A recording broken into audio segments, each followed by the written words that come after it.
All right, here we go. A little mini episode, a solo show, a Merlo Minute, as we like to call it here, as JM and I couldn't get together for an episode this weekend. JM did a nice solo show last week, so I'll do one this week for the weekend viewing.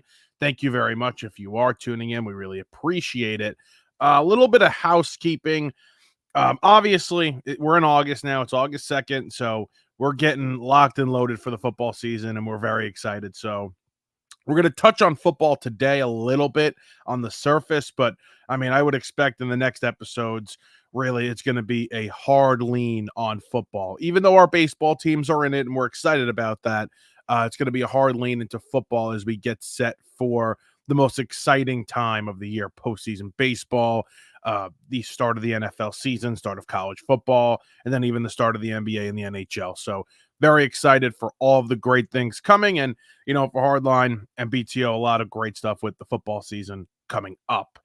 So very, very excited to jump on here. We're going to do a little MLB, trade deadline, Yankees, a little bit of the Mets and the NL wild card, and then a little bit of football, Jets, Giants. Again, just like on the surface, nothing crazy, nothing in depth, no preview, just really shooting the you-know-what here as we get set. So I do want to start with the trading deadline, which passed this week. It was very uneventful.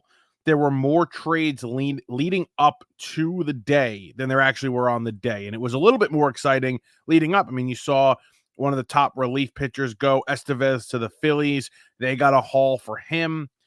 The Mets had traded for Winker. He was one of the bigger bats traded. I think Jazz Chisholm was probably the biggest bat traded. He was traded before the actual deadline day. So it was a pretty uneventful day. You had the big trade at the end after 4:00 or 6:00, where you had Jack Flaherty. He was traded to the Dodgers, which was a nice trade. We'll talk about that in a second too when we talk about the Yankees. But there wasn't really a star traded. It wasn't a star-studded trading deadline. Yeah, the White Sox, who have lost 17, the quietest 17-game losing streak of all time, has to be. How have they lost 17 straight games and nobody's talking about it?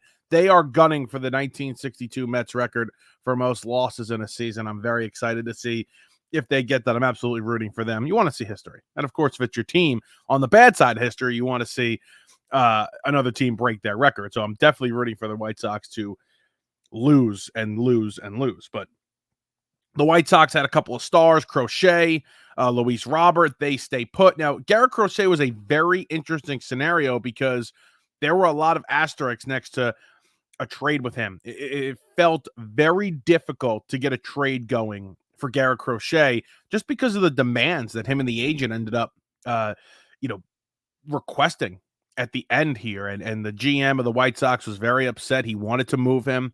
Obviously, he's a young pitcher having a fantastic year, but not a lot of innings on the arm. He wanted to be protected. He wanted a contract right away. They might have limited his innings this year too. So it was a very interesting scenario. He's not moved. It is, though, I will say, and I'm not going to give the White Sox crap for it. It's more Crochet and the agent's fault.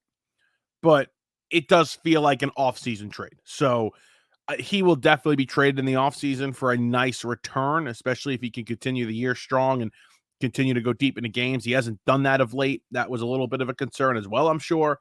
But he will be traded in the offseason, I have no doubt. But I mean, those are two big names right there as we go off tangent early. Those are two big names that, were expected to be moved. They're not moved.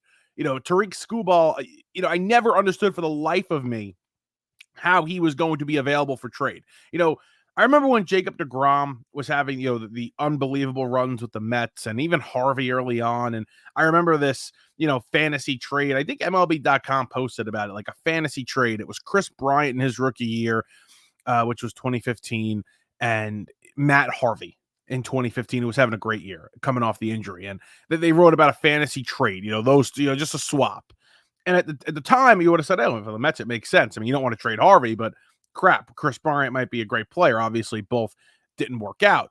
But you listen on anybody is my point, right? And even when DeGrom was having these fantastic seasons, it's like, well, you're not really in it, but you listen, right? You would listen to an offer. And if that's what the Tigers were doing with Skubal, fine, you listen. I have no problem with listening to what teams would give you for your star-studded pitcher, a guy that's going to possibly win the American League Cy Young, and if he doesn't, he's going to come in second. A guy that's 27 years old, under control for another 2 or 3 seasons. I mean, you better be getting the world. And chances are you're not going to get a player even close to this guy's talent level. So for the life of me, I couldn't understand why there were so many rumors about him possibly being traded, and he doesn't go. And I had heard an interview with the Tigers general manager who said nothing really was close. We really didn't want to trade Tariq. La di la di la. Listen, they listen. I'm sure they listened. They were, if they got a deal, they would have done it. They're not spending money. They do want to rebuild. They've been terrible with player development.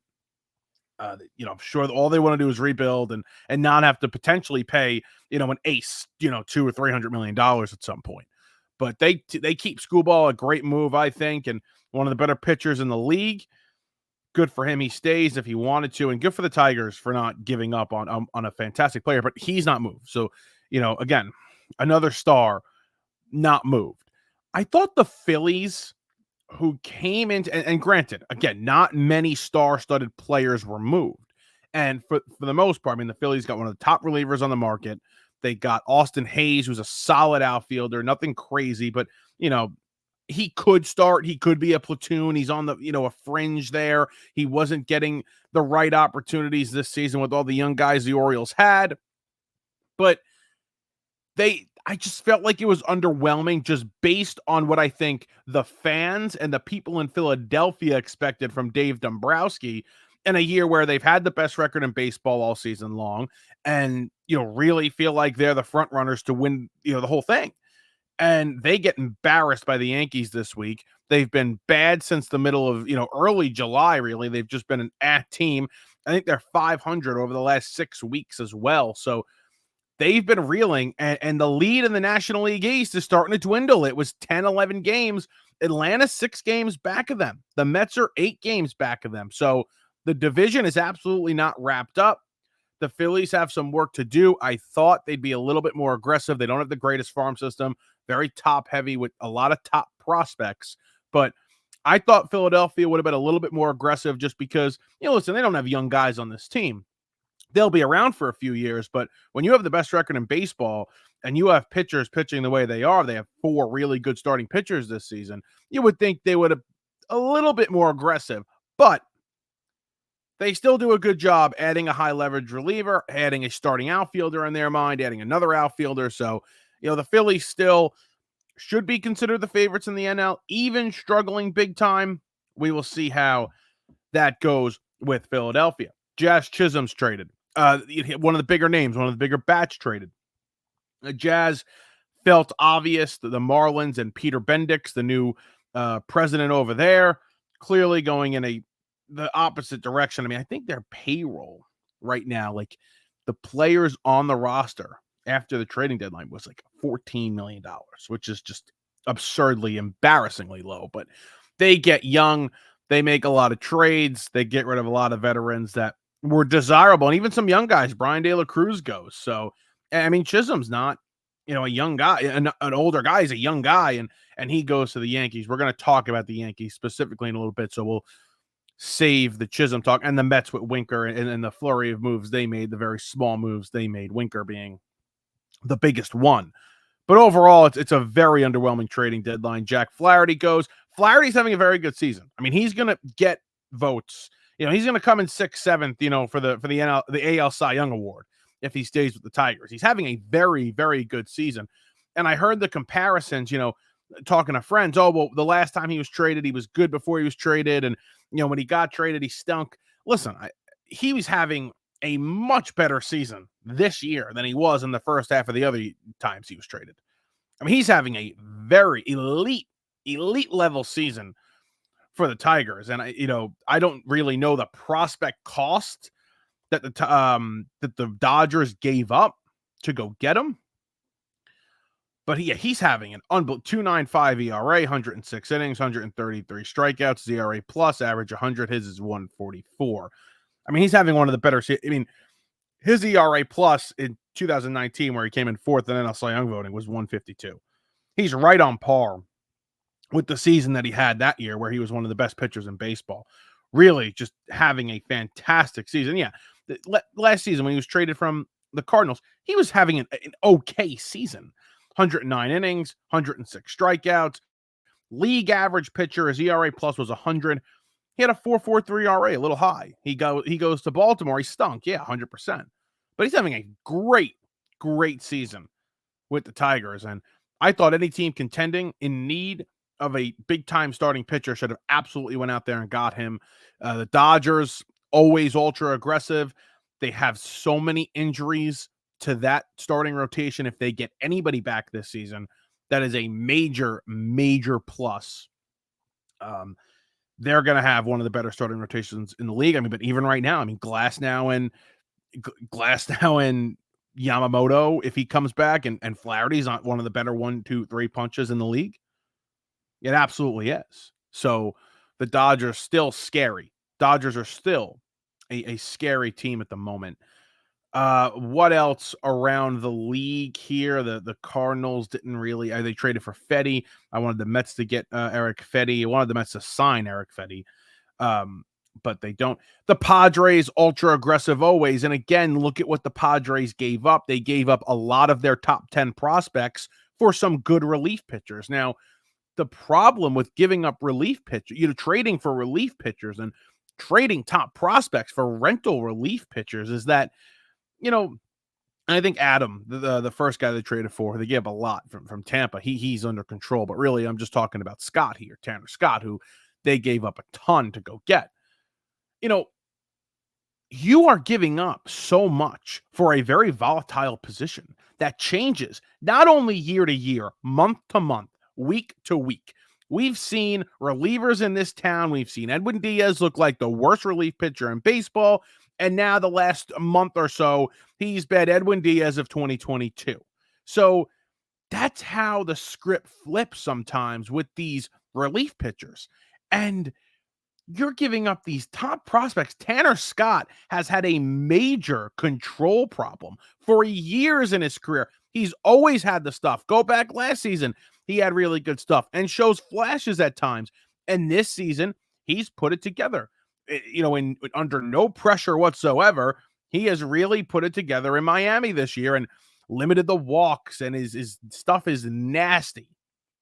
But you're trading a lot for a guy that anything can happen, especially with relief pitchers. So the market was absolutely wild. I do think the Padres improved their team massively, getting some relief pitchers. I do think they have a very good team, and we're going to talk about them when we talk about the Mets and the NL wildcard race. But it just, I don't know if I could justify. In some cases, yes, in the cases of the Phillies and the Dodgers and the Yankees and the Orioles, and you want to give me another team in first place, fine. You can justify giving up top prospects for rental relief pitchers because you have to go for it. The Cubs giving up Gleyber Torres for Aroldis Chapman. I mean, you could justify it, yeah. But for teams like the Padres, who, again, I think the Padres can win the World Series. I really believe that they can get there in the National League. But we're giving up that much for Tanner Scott this season? A little weird. It's a little weird. And that's AJ Preller, right? That's AJ Preller for you. Ultra aggressive, always looking to make the big splashy move. He gets the top relief pitcher on the market, and Scott goes for a lot, and the Marlins cash in. The Marlins absolutely cash in. But, the market this year, it was an insane seller's market. I mean, I think Brian Cashman said in an interview on WFAN how this was the greatest seller's market he's ever seen, and it gives, if you have teams that are on the borderline of selling and they bought, give them credit. And there's a couple of teams like that. The Pirates, right? The Cardinals, the Mets, you can say. Teams that have players that would have been very valuable in this market. They could have sold for a lot. Some of these front office really thought about it. And they ended up buying a little bit and trying to compete. Give them credit. It was an insane sell. And it's not fun. They have to move this trade deadline back. They have to, because you have too many teams in it right now. If the Cardinals, if the Padres, if the Mets, if the Diamondbacks go on a big time losing streak the next 2 weeks and they fall out of it, maybe they do consider becoming sellers. So they need to move this trading deadline back. Too many teams view themselves as buyers. Not enough teams view themselves as sellers. Give some teams some time to really figure it out. August, 1st, July 30th, it's not enough anymore. It's not enough anymore. So we'll see if Major League Baseball does something about that soon and move that deadline back. I think they should. That would be the smart move to make. Let's get to the Yankees here before we talk about the Mets in the National League wildcard race. The Yankees, they trade for Jazz Chisholm, and when they traded for him, there was reports days earlier that the Yankees wouldn't want to make a trade for him because they thought he'd become a problem in the locker room, and they didn't want to disrupt the chemistry in the locker room. But obviously, it's done the complete opposite so far. All they've done is win with him, and he's been really good since they got here in a series and a half. Jazz Chisholm feels like the player. And listen, I'm not obsessed with him. I don't think he's this really, really good baseball player. He's a very athletic kid, a talented athlete, and can play baseball. But with the Yankees, it feels like this could be bigger than it actually is. And I feel as though, at least for the next 3 months, and I don't know what happens beyond this season, but for the next 3 months, I could see Jazz going on an insane run. And I said this before he played a inning for the Yankees, that I thought it would not shock me if he went on a great run to finish the year. Now, going forward, I don't know what it'll be like. But for the rest of this season, and as he's shown thus far, Jazz has been a great pickup for the Yankees. But let me say this. The Yankees have turned their season around. Now, a lot of it's getting healthier. Yes, you got Stanton back, right? And he's a presence in the lineup. And you have Chisholm now. And those are two bats you add to the lineup, and it automatically makes it better. You're able to get rid of Jahmai Jones and J.D. Davis, who started, the lead off and clean up against the Mets in the first game of the second series of the Subway Series. You're able to get rid of players like that when you make trades and bring guys off the IL. But a couple of things they needed to happen, where they needed guys on this team to start hitting. They needed guys to start playing to the back of their baseball card. I said this the other day on the Burrows. This all doesn't look so good without Austin Wells having a great July, by the way. I think he was catcher of the month in July. He was really, really good in July. So without Austin Wells stepping up and playing how the Yankees thought he would play earlier in the year, this doesn't happen. Gleyber Torres starting to figure it out here in the second half. He adds to this lineup. Alex Verdugo starting to hit the ball a little bit better. Anthony Volpe, since the second half has started, has been better. So this is not possible without the rest of these guys performing at the level that the Yankees expected, because there was no, if Verdugo and Volpe and Torres and Wells weren't hitting, there was no recipe for success at the trading deadline this year. It would have been absolutely impossible to add everything they needed to compete, because they needed guys on this team already just to start stepping up. And they have. They finally have. They're playing well again.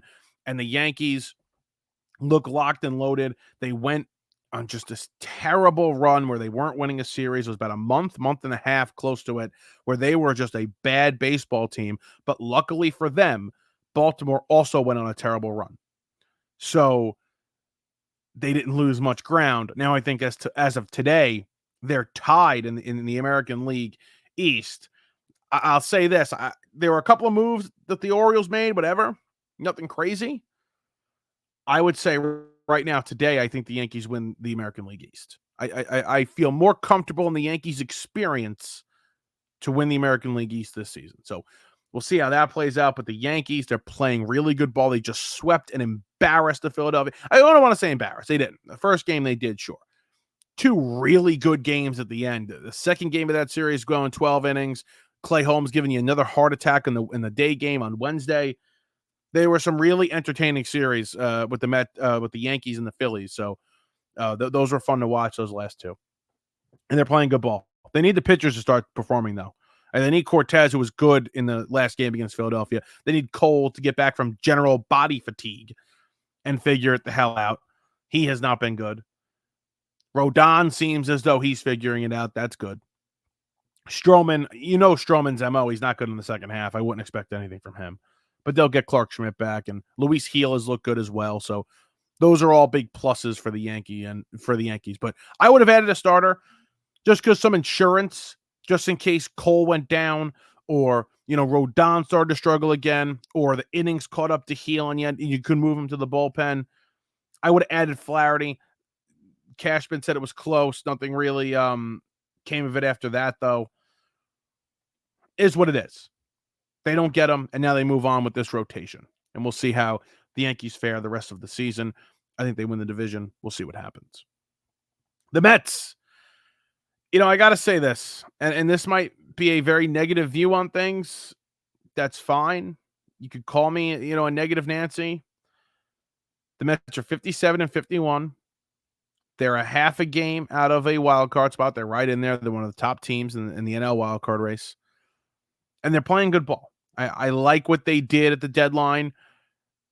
As much as the fan in me and the kid in me wants them to trade every top prospect and go get a big-time player, at the same time, it's really tough because you have to think about the future and you have to think about adding to this team and wanted to add to this specific group.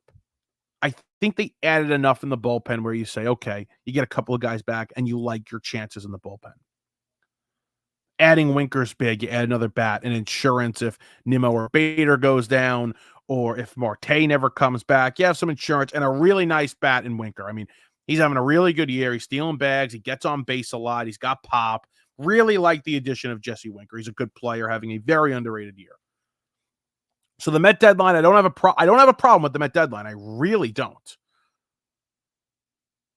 I wish there was a chance, and I can't wait for the chance for them to finally get aggressive when they continue to build this farm system even more and have a chance to really go and add and spend the top prospects on top of the line players. Those guys weren't available this trade deadline. That's the other thing you have to remember. You could scream and yell at Stearns all you want about not wanting to trade some of the top prospects, but there was nobody really available worth it.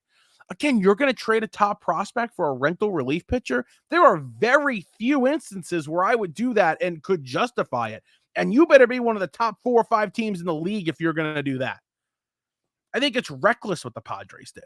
The Phillies, you want to trade 2 of your top 5 prospects? 100% go. You need it. You need help in the bullpen. That's one of your big needs. He's been really good the last 2 seasons. Go and get that guy. But for this Mets team, didn't make sense. And those players weren't available. And you didn't need a bat. There are no bats available, and the pitchers weren't that great either. I like what the Mets did. I do. I think they added some quality arms to this pen. Guys in Maton and Stanek, who Maton's been pretty good, and Stanek, not a great start.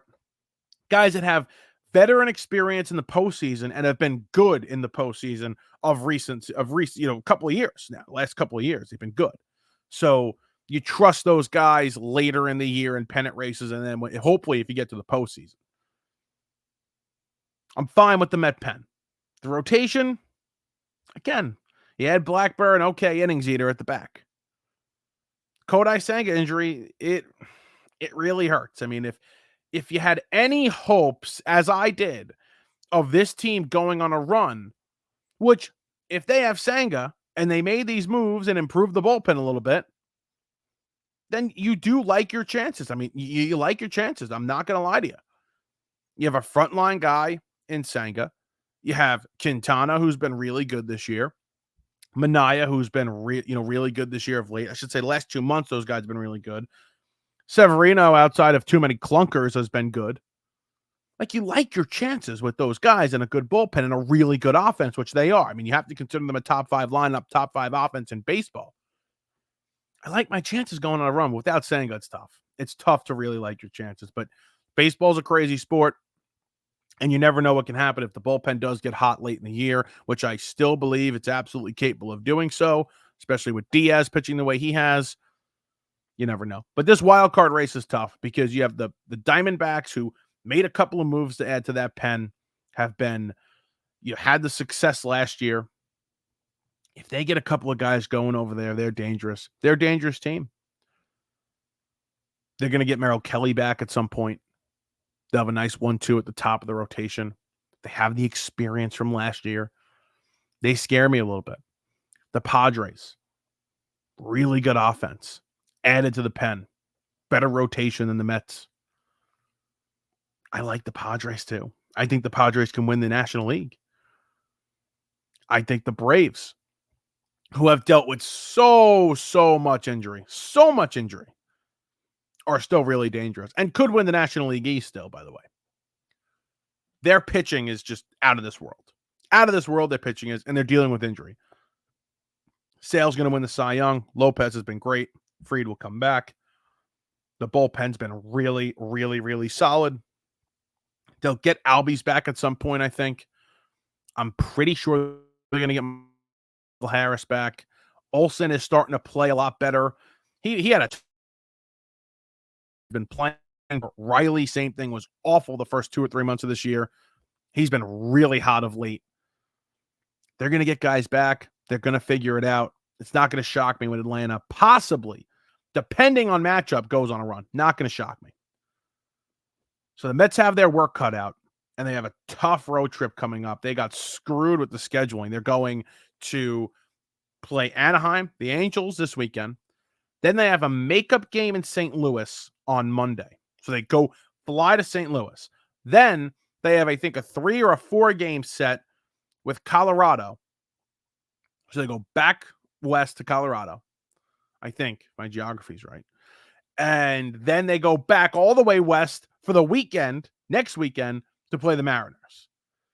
Terrible scheduling by Major League Baseball with this Mets August. And they get screwed having to play this game, this makeup game against the Cardinals. They get screwed here having to play this makeup game against Cardinals in the middle of all of this. So we'll see how the Mets fare. They're not great teams. Seattle's a pretty decent team. Other than that, you're not playing good teams. The Cardinals, good team for one game. But these 2 series coming up against the Rockies and Angels, got to take advantage. Have to take advantage. So we'll see what happens with the Mets. But the wild card race in the National League and the American League, they're very exciting. And it'll be a treat to watch. Didn't talk about the big hitters with the Yankees. Aaron Judge having, just unbelievable what he's been doing. Historic. He's a runaway MVP again, even with Bobby Witt having an awesome season. I mean, MVP in any other season other than Judge hitting 60 and Ohtani pitching and hitting. He's an MVP in any league and any point in history. Having a fantastic year, deserves a lot of credit. He's not the MVP. It's Judge. It's Judge. All right, to football a little bit. Obviously, as mentioned at the top, a lot of football coming up when JM and I are back together doing regular episodes. We will talk, though, just, I guess, on, like, the surface. They had the Hall of Fame game last night. I actually didn't watch a snap of it. I feel bad I didn't. I didn't watch a snap of the Hall of Fame game. I played pickleball last night, so I was unavailable. But you watch all these practices, right? And you try and make a bigger deal of things than they actually are because you haven't seen football in a while. And you have your players, you have your stars, your starting players out there facing the other side of the ball and their stars and their starters. And you try and make a big deal out of nothing. And, we'll start Giants here. It's like every day I see a Malik Neighbors clip. And I didn't want to do this year with practice, especially with the quarterbacks. I didn't want to sit here and overhype what I see in practice. And, Jones hits this guy deep, and Jones, is struggling big time. Look at all these missed throws. I try not to care, okay? But the biggest thing from Giant practice has been, oh, my God, look how great Malik Neighbors is. Well, the Giants don't have the greatest secondary in the world. They're going to have a bottom-tier secondary in the league. But I didn't need to watch Giants practice against a weak secondary to get excited about Malik Neighbors. I mean, listen, Malik Neighbors is going to be unbelievable. He's going to be a star right away. I have no doubt. No matter who's playing quarterback, I have no doubt Malik Neighbors is going to make a big-time name for himself and is going to be an all-pro wide receiver. I really have little doubt about that in my mind. Barring major injury, this guy is going to be a stud from day one. I don't need Giant practice clips to tell me that. It's fun to watch. It's fun to watch him beat Deonte Banks, who was really good in his rookie season, really good for a rookie corner standpoint. a solid rookie year as the number one corner. It's fun to watch him beat him and just look so dominant on the field. But I'm not going to overreact. I'm not going to sit here and overreact. I'm not going to overreact to the fact that Aaron Rodgers is screaming or having I shouldn't say screaming, a nice back and forth, though, visibly upset, both of them with Garrett Wilson. I'm not. I'm not going to look into Aaron Rodgers throwing 7 touchdowns in one practice against the Jet defense. I'm just not going to look into these things because at the end of the day, it's practice. And in 2022, when the Giants went to the playoffs and shocked everybody, every report you heard at a Giant camp was Daniel Jones looks like crap. Well, Daniel Jones is coming off of a ACL injury. It's not surprising to see him starting off slow. He's ahead of schedule here. It's not shocking to see this. So I'm not going to overreact to many things. I'm not advocating and saying Daniel Jones is going to lead the Giants to the playoffs. I'm just saying, like, I don't care what I see in practice from Daniel Jones. Not that I don't care, but it doesn't change my opinion on Malik Neighbors that he's burning the Giants secondary in practice. Like, I already think Malik Neighbors is going to be a great player. And right away he'll be a great player. What is fun to see is the battles between the Giants offense and defensive line, more specifically the Giants offensive tackle Andrew Thomas versus their 2-star edge rushers, Brian Burns and Kayvon Thibodeau. That's a lot of fun to watch, and those clips have been fun to watch. So the people forget, and everybody wants to write the Giants off, and that's fine. I've had friends tell me, "Oh, hey, you think the Giants can win more than 4 or 5 games?" I do. I believe they are because I think they have a really good defensive front that's going to cause a lot of havoc and make the secondary, which is weak, a little bit better. And they have a very good front seven with good backers, a great pass rush. They're going to have a great pass rush this year without blitzing. So I have confidence in the Giants to be competitive and better than people think. I don't think they're a playoff team, but I think they sit anywhere from 6 to 8 wins this year, and they're competitive. And you see what happens. And Neighbors takes those steps, and hopefully you get better offensive line play. And who the hell knows what happens with the quarterback. But hopefully he shocks you and they go to the playoffs and he has a great year. I don't really think that's a possibility, realistic at all, but you never know what can happen. With the Jets are an interesting case. You got to get Hassan Reddick in the building. I mean, they have to get him going because he's a big part to this defense. I like the defense without him, sure. But you can't tell me they're a top 2 or 3 defense without him. They're not. As good as they are, there are some really good defenses in this league. And who the hell replaces them? Clearly, they're not the biggest fans of Will McDonald. Clearly. Just based on what you hear off of practice, based on what the moves they make, they don't love Will McDonald. Jermaine Johnson's going to have a great year, a huge year. Obviously, you know what they have up front with Williams, and the secondary is great. The backers are good. They need Reddick, though, because who the hell's playing edge on the other side? Who is it? I don't know. It's Will McDonald. Again, I don't know if they love Will McDonald. So they have to get Reddick. Listen, give him a raise over the year, right? For the year. And then load it with incentives. You know, you reach this benchmark, great. Benchmark, great. Here you go. Here's another 2. Give him a raise for the year. Listen, he's wrong for telling them he's going to come in and play on the 1-year deal and then saying, "Oh, no, I'm actually not." He's wrong. This is not on the Jets. It's not on the Jets at all. And he looks like a clown. And him going, where was he? Japan. Just like a samurai. I think it was Japan. He was on vacation somewhere. He looked like an idiot. He's got to get on the field. They got to get him in a room. Give him the raise for the year. I would not give him on an extension. I would not. I hope the Jets don't. I don't think they will. I don't think he needs that. I just think he needs a raise for the year. See what happens. Jets going to be good, man. I don't know if the Jets win the division. I'm still high on Buffalo. Miami might have something to say about it too. I'm not as high on Miami as I was last season. But the Jets have every opportunity to win this division. I saw today, Get Up posted like a clip. I think it was Marcus Spears. And it was just a quote and then the video. But the quote was, Jets are good enough to win the Super Bowl. Obviously. I mean, obviously the Jets are good enough to win. That should not be news, right? That should not be posted out with the quote. Absolutely. Of course the Jets are good enough to win the Super Bowl. Do you watch football? Do you know football? I mean, please, for the life of me, how does that get out there? How is that posted on the social media page, on the main Get Up page? I don't get it. Of course the Jets have a top 3 defense. Some will tell you it's the best. That's fine. They improved the offensive line. I don't know if it's going to be one of the best offensive lines in the league, but it's improved. They had Mike Williams to a wide receiver room that already had Garrett Wilson, who's a stud. They have one of the best young running backs in football. And, of course, a Hall of Fame quarterback. Of course they're good enough to win the goddamn Super Bowl. Come on. Anyway, I digress. It's going to be a fun year in football.